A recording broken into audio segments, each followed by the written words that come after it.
Halo guys, eee, ketemu lagi dengan saya, Teja saja, channel yang membahas, bahasa Inggris ya, terutama grammar atau tata bahasa. Jadi bagi kalian yang mau belajar grammar atau tata bahasa, sehingga nantinya bisa menganalisa kalimat dengan baik untuk ujian-ujian bahasa Inggris. Nah, di sini saya menggunakan, bahan dari TOEFL ya. Ya, meskipun ini pembahasannya spesifik ke TOEFL, tetapi, sebenarnya bisa kalian gunakan juga untuk menganalisa kalimat-kalimat bahasa Inggris di, eee, ujian-ujian yang lain juga yang berkaitan dengan grammar ya, karena kan grammar itu ya sama saja sih dalam satu tes atau tes yang lain gitu ya. Nah, sekarang ini kita masuk ke video yang ketiga. Jadi kalian yang belum melihat video saya sebelumnya, ada 2 video. Yang pertama itu membahas, subjek dan verbs atau subjek dan predikat kalimat. Kemudian yang kedua object of prepositions atau, kata-kata yang ada di belakang prepositions yang menyerupai subjek. Dan ini yang ketiga adalah, appositive ya. Nah, yuk sekarang kita bahas appositive itu apa sih? Dan bagaimana menganalisanya dalam sebuah kalimat dan konsekuensinya apa sih, jika kalimat itu mengandung sebuah apositif gitu ya. Nah, apositif itu, eee, sama seperti object of prepositions, dia itu mengaburkan subjek ya, mengaburkan subjek. Kehadirannya itu akan membuat kita bingung yang mana subjeknya gitu ya, atau kita juga akan bisa mengira bahwa subjeknya itu ada lebih dari satu gitu ya, karena apositif itu sebenarnya adalah keterangan ya, keterangan. Keterangan yang menjelaskan kata benda di depannya. Contohnya di sini Sally, the best students in the class got an A on the exams ya. Jadi the best students in the class itu adalah keterangan ya yang berupa frasa, biasanya frasa ya, frasa benda atau klausa juga bisa sih ya. Eee, tapi dia adalah objek yang sama dengan Sally gitu ya. Jadi kalau kita perhatikan di sini ada 2 kata benda ya, Sally, kemudian koma, the best students in the class. Padahal keduanya ini adalah merujuk ke objek yang sama, merujuk ke, eee, sesuatu yang sama ya. Cuman Sally ini ya, dia adalah, benda utamanya atau kata benda utamanya, kemudian ada koma, the best students in the class ini sifatnya hanya memberi keterangan kepada Sally ya, siapa Sally, the best students in the class. Nah, apositif ini biasanya ditandai dengan koma ya, dan biasanya ada 2 koma di sini. Sally, koma, the best students in the class, koma, baru setelah itu ada verbs atau kata kerja. Got di sini ya, got an A on exams. Maka di sini subjeknya yang mana? Apakah Sally ataukah the best students in the class? Nah, gitu ya. Nah, ini penting. Ketika kita sudah bisa menentukan subjeknya yang mana, itu nanti otomatis kita juga bisa menentukan verbnya, verbnya yang tepat yang seperti apa. Karena subjek dan verb dalam kalimat bahasa Inggris itu kan saling mempengaruhi ya. Kalau subjeknya satu, maka verbnya juga dia menyesuaikan ya, apakah dia mau menggunakan is atau kalau kata kerja simple present dia harus tambah s ya, misalnya goes ya, bukan go tapi goes. Sally goes kan gitu ya. Nah, ini tujuannya akan ke sana ya. Nah, positif itu dia mengaburkan ya, mengaburkan apa namanya, subjeknya ya. Mungkin kita akan menganggap bahwa The best students in the class inilah subjeknya gitu, padahal bukan ya. Ini adalah keterangannya, Sally adalah subjeknya. Oke. Gitu ya.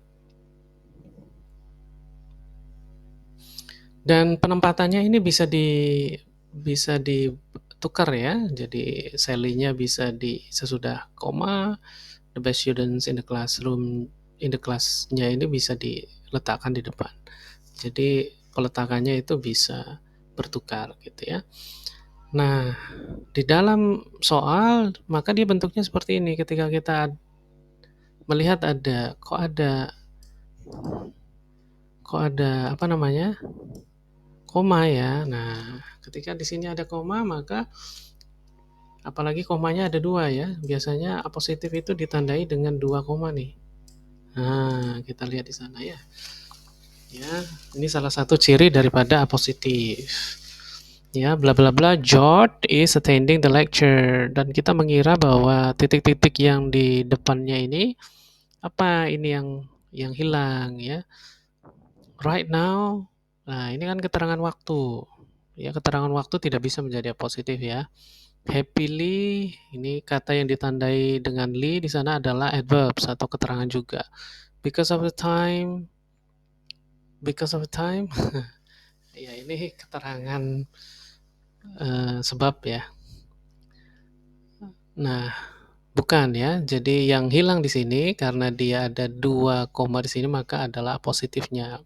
Maka jawabannya yang tepat di sana adalah yang bisa menjelaskan siapa George atau benda yang merujuk ke objek yang sama dengan George ya. Jadi right now itu kan bukan sesuatu yang sama dengan George ya kan? Ya. Kan. Jadi sesuatu atau frasa yang bisa merujuk ke hal yang sama dengan George ya hanya ini saja atau yang bisa menjelaskan siapa George adalah my friend. My friend George is attending the lecture. Jadi seperti itu ya. Nah, ini yang biasanya kita lihat dalam soal-soal TOEFL dan bagi kalian yang juga belajar menganalisa grammar bahasa Inggris juga bisa menjadikan ini sebagai salah satu acuan dalam menganalisa ya, terutama ketika kita sekali lagi melihat kok ada koma sebelum subjek atau sesudah subjek dan apalagi dia ada dua gitu ya. Nah ini ya misalnya ini ada timbul lagi ya. Sarah rarely misses her basketball shot misalnya. An excellent basketball player. Nah, an excellent basketball player. Nah, kita mencari di sini apakah sudah ada subjeknya atau verbnya. Ternyata sudah ya. Di sini ada Sarah. Verbnya ada enggak? Mrs. Ya, berarti sebenarnya sudah cukup lengkap ya di sini Sarah and Mrs.